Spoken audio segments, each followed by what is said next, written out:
Hello students, आज परीक्षा की दृष्टि से एक इम्पॉर्टेंट टॉपिक जेली निर्माण में शर्करा, पेक्टिन एवं अम्ल की भूमिका के बारे में जानेंगे। तो आओ जानते हैं शर्करा, पेक्टिन और अम्ल की भूमिका क्या होती है। जैसे कि आप जानते हैं कि शर्करा जो है जेली निर्माण में प्रिजर्वेटिव का कार्य करती है एवं अम्ल जो है फूड एडिटिव का काम करता है। लेकिन इसके अतिरिक्त भी जो है ये पेक्टिन के साथ मिलकर जेल निर्माण में भाग लेते हैं। तो इस लेक्चर के द्वारा हम जानेंगे कि जेली निर्माण में शर्करा, पेक्टिन एवं अम्ल की क्या भूमिका है। और ये परीक्षा में जो है बहुत बार देखा गया है कि ये परीक्षा में पूछा जाता है। तो सबसे पहले देखते हैं कि पेक्टिन होता क्या है। पेक्टिन एक प्रकार के जो है घुलनशील कार्बोहाइड्रेट होते हैं जो कोशिका भित्त के मध्य में स्थित ऊतकों में उपस्थित होते हैं। ये जो है कोशिका भित्त को जो है संरचनात्मक जो है अखंडता प्रदान करते हैं, स्ट्रक्चरल इंटीग्रिटी देते हैं, उसमें जो है शक्ति देते हैं और लचीलापन बनाए रखने में मदद करते हैं, जिससे कि बाहरी वातावरण में ये एक बैरियर के रूप में आ जाते हैं। पेक्टिन जितने भी हैं वो बैरियर पैदा कर देते हैं, बाहरी वातावरण जो है सीधे सेल को डैमेज नहीं कर पाता है। तो जो हमारी कमर्शियल पेक्टिन होती है वो नींबू वर्गीय जो फल होते हैं उनसे निकाली जाती है या फिर क्रैब एप्पल से भी निकाली जा सकती है। तो जब फल जो है अपरिपक्व होता है तो उसमें प्रोटोपेक्टिन पाई जाती है और ये प्रोटोपेक्टिन जो है प्रोटोपेक्टिनेज एंजाइम की उपस्थिति में जो है पेक्टिनिक अम्ल और पेक्टिन में बदल जाती है जब फल जो है मैच्योर हो जाता है। और जब ये ओवर मैच्योर हो जाता है या ओवर राइप हो जाता है तो यही पेक्टिन जो है पेक्टिक मिथाइल एस्टरेज की उपस्थिति में पेक्टिक एसिड में बदल जाती है। आओ जानते हैं किस प्रकार बदलते हैं। तो सबसे पहले जेली का निर्माण व पेक्टिन कैसे होता है। तो जेली का जो निर्माण है वो प्रोटोपेक्टिन पौधे की कोशिका भित्तियों के बीच जोड़ने वाली सामग्री का एक घटक होता है और स्वयं कोशिका भित्त का जो होता है हिस्सा होता है। ये अपरिपक्व फल अवस्था में जो है प्रचुर मात्रा में पाए जाते हैं और जैसे जैसे फल क्या हो जाता है परिपक्व हो जाता है वैसे वैसे पेक्टिन में परिवर्तित होने लगता है। और जब ये जो है फलों को जब हम गर्म करते हैं तो प्रोटोपेक्टिन जो ऐसा प्रोटोपेक्टिन जो पेक्टिन में नहीं बदला हुआ होता है ये भी आंशिक रूप से हाइड्रोलाइज हो जाता है और हाइड्रोलाइज होकर पेक्टिन में परिवर्तित होने लगता है। इसीलिए कहा जाता है कि जेली बनाने के लिए फर्म राइप फ्रूट का हमें क्या करना चाहिए, उपयोग करना चाहिए। तो निकाले गए पेक्टिन की मात्रा बढ़ाने के लिए जो है निष्कर्षण विलयन में हम कुछ अम्ल भी मिला देते हैं और थोड़ी सी हीट भी देते हैं, जिससे कि जो है प्रोटोपेक्टिन जो है पेक्टिन में पूरी तरीके से परिवर्तित हो जाता है और पेक्टिन की मात्रा बढ़ जाती है। इसीलिए अगर जब फल बहुत अधिक पके होते हैं तो कुछ अन्य एंजाइम जो मिलके जो हैं पेक्टिन को जो है पेक्टिक एसिड में बदल देते हैं और अल्कोहल में तोड़ देते हैं। पेक्टिक एसिड जो है जेल का निर्माण नहीं कर पाता है जब तक कि इसमें कैल्शियम अणु उपस्थित ना हो, तब तक ये जेल का निर्माण नहीं कर पाता है। और जो एक्स्ट्रा हम एक्सोजीनस एप्लीकेशन करते हैं पेक्टिन की, तो जेली की आमतौर पर जो है जेली को पारदर्शी बना देता है, जेली को चमकीली बदल देता है और रंग भी इसका स्थिर रहता है। तो जेली निर्माण को व्याख्या करने वाले कुछ सिद्धांत हैं। तो सबसे पहला जो सिद्धांत है वो फाइब्रिल सिद्धांत के नाम से जाना जाता है। तो इस सिद्धांत के अनुसार जब चीनी जो है पेक्टिन युक्त घोल में मिलाई जाती है तो पेक्टिन और जो पानी होता है उसका संतुलन आपस में बिगड़ने लगता है और चीनी जो है पानी का स्थान लेना शुरू कर देती है।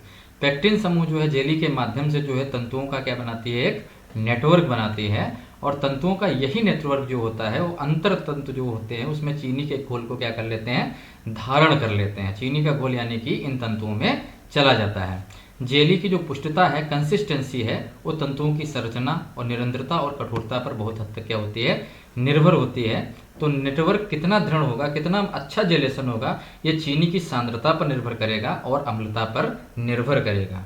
तो अगर इष्टतम मात्रा में हम चीनी और अम्ल नहीं मिलाते हैं तो जो हमारा जेलेशन है वो क्रिया अच्छे से नहीं हो पाती है। तो अम्ल की उपस्थिति में पेक्टिन के तंतु जो होते हैं वो सख्त हो जाते हैं और अगर एसिड की मात्रा थोड़ी है, कम है, तो एक कमजोर फाइब्रिल संरचना देते हैं। अगर एसिड की मात्रा ज़्यादा हो गई तो ये पेक्टिन को हाइड्रोलाइज कर देते हैं और तंतु जो होते हैं वो अपना लोच खो देते हैं, जिससे कि जेली सिरप बन जाती है। तो इसीलिए अम्ल की इष्टतम मात्रा उपस्थित होना जरूरी है, क्योंकि ये जो है तंतुओं की पुष्टता के लिए जो है जरूरी होती है।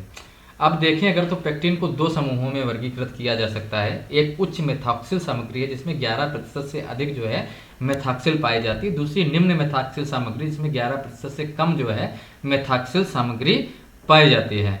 तो जो उच्च मेथॉक्सिल सामग्री होता है उसको HMP बोलते हैं। तो HMP जो है उच्च तापमान पर उच्च अम्लीय विलयनों के साथ जो है इसे निकाला जाता है। उच्च मेथॉक्सिल सामग्री वाले जो पेक्टिन होते हैं उच्च शर्करा और अम्ल सांद्रता की उपस्थिति में क्या करते हैं, जेल बनाते हैं। इसमें शर्करा भी उच्च चाहिए और अम्ल की सांद्रता भी ज़्यादा चाहिए। अधिकांश जो व्यवसायिक या कमर्शियल पेक्टिन होते हैं वो HMP यानी कि उच्च मेथॉक्सिल सामग्री के अंतर्गत ही आते हैं। दूसरे होते हैं LMP। LMP जो हैं उनको क्या कह सकते हैं, निम्न मेथॉक्सी सामग्री, लो मेथॉक्सिल जो है प्रोडक्ट है। तो LMP युक्त जो पेक्टिन है वो एसिड को कम तापमान के साथ, कम अम्लीय विलयनों के साथ अन्य रासायनिक यौगिकों की उपस्थिति में निकाला जाता है। LMC एक प्रकार के पेक्टिन यौगिक हैं जिनके जल बनाने के लिए चीनी की आवश्यकता साधारणतः नहीं होती है। इन्हें कैल्शियम यानी कैल्शियम के कुछ लवण होते हैं, डाई कैल्शियम फास्फेट के साथ जो है प्रतिक्रिया करने की आवश्यकता होती है, जिनसे जैम के दौरान जो है इसे जोड़ा जाता है। इसके अलावा जो दूसरा सिद्धांत है उसे स्पेंसर का सिद्धांत बोलते हैं।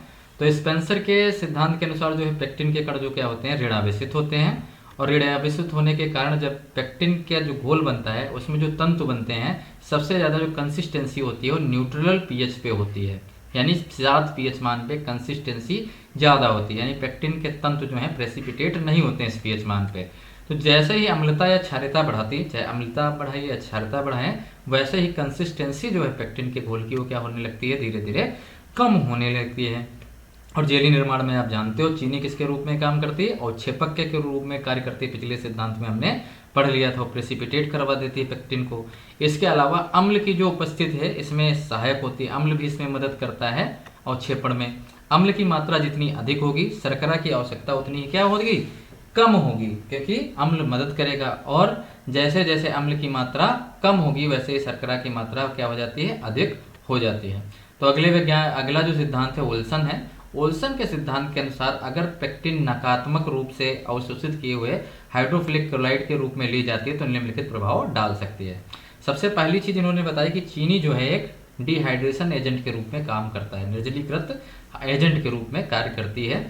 इसके अलावा यह पानी और पेक्टिन के बीच जो मौजूदा संतुलन होती है उसको क्या कर देती है, बिगाड़ देती है। तो पानी हो या पेक्टिन हो, उसके बीच में अगर कोई संतुलन पाया जाता है उसको कौन बताएगा, बिगाड़ देगा, चीनी बिगाड़ देगी। क्यों बिगाड़ देगी, क्योंकि एक जो ऑस्मोसिस की क्रिया होगी और पानी का स्थान कौन ले लेगा, चीनी ले लेगी।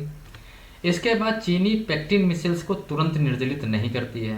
तो जो पेक्टिन है, तो पेक्टिन मिसेल्स से जब चीनी मिलती है तो बिल्कुल ऐसा नहीं होता कि तुरंत चीनी मिली और तुरंत ही जो है मिसेल्स जो है वो डिहाइड्रेटेड हो गए। उसके लिए होता क्या है, साम्यता की आवश्यकता होती है। जब तक दोनों इक्विलिब्रियम पे नहीं पहुंचेंगे तब तक जो है पानी और पेक्टिन के बीच क्रियाएं होती रहेंगी, निर्जलन की प्रक्रिया होती रहेगी। तो ये साम्यता होना जरूरी है।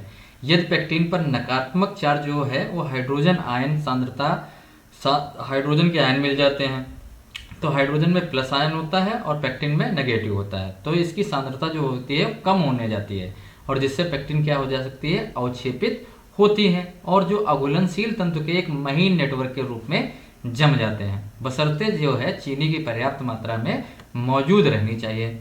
जैसे ये सिस्टम संतुलन तक पहुंच जाता है, जेली अधिक पुष्ट हो जाती है, इसकी कंसिस्टेंसी बढ़ जाती है। इस जेली के जमाव पर इन्होंने बताया, ओल्सन सिद्धांत में बताया गया, कुछ लवण और कुछ अन्य कंपोनेंट हैं जो क्या कर डालते हैं, प्रभाव डालते हैं।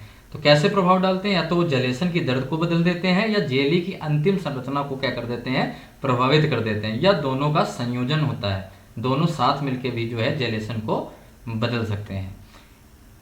अब लास्ट जो सिद्धांत है उसको हिंटन का सिद्धांत कहते हैं और इसमें भी जेली में जो है पेक्टिन, एसिड और शुगर का क्या रोल है बताया गया है। तो यह सिद्धांत इस धारणा पर आधारित है कि पेक्टिन की जो संरचनाएं हैं बहुत ही जटिल होती हैं, विभिन्न संरचनाएं अलग अलग प्रकार की पाई जाती हैं। पेक्टिन का जो जेल बनाती है, पेक्टिन एक प्रकार का क्या है, कोगुलेशन है, जमाव है, जिसमें जो है जमे हुए कण जो है, कोगुलेटेड कण है, एक नेटवर्क का क्या करते हैं, निर्माण करते हैं। पेक्टिन जो है कार्बनिक अम्ल जिस प्रकार से घोल में वियोजित हो जाता है, उसी प्रकार जो है पेक्टिन भी घोल में वियोजित हो जाता है, वियोजित नहीं वियोजित हो जाता है। यह केवल गैर आयनित है, ना कि आयनित पेक्टिन, जो जेली निर्माण करने के लिए उत्तरदायी होती है। तो इस तरीके से कह सकते हैं कि इस सिद्धांत के अनुसार भी जो है जेली का जमाव जो है निर्भर करता है एसिड्स और किसके ऊपर, शुगर के ऊपर निर्भर करता है, क्योंकि इसी का जब तक कि इसमें जमाव तभी होगा जब जो है जो कण है एक सतत नेटवर्क का निर्माण करेंगे, ठीक है। और ये घोल में जब तक वियोजित नहीं होंगे पेक्टिन, तब तक जमाव नहीं हो पाएंगे। इसके अलावा जेली का पीएच भी जो है जेलेशन के लिए महत्वपूर्ण रोल निभाता है। तो जेली के पीएच को या तो हम पेक्टिन निकालते हैं जिस समय, उस समय जेली के पीएच को हम समायोजित कर लें, बढ़ा लें, घटा लें, या फिर हम बफर सोल्यूशन का इस्तेमाल कर लें। बफर सोल्यूशन वह सोल्यूशन है जो पीएच को नियंत्रित रखते हैं, अगर उनको हम डालें तो भी जो है इसके पीएच को नियंत्रित किया जा सकता है। यदि जो है अम्लता अधिक होती है अर्क की, जो आपका एक्सट्रैक्ट निकाला है boiling fruit pulp extract, pulp नहीं इसमें एक्सट्रैक्ट जो निकाला है बॉइलिंग फ्रूट एक्सट्रैक्ट, उसमें जो है अगर अम्लता ज़्यादा है तो जेली आपकी ज़्यादा कठोर होगी।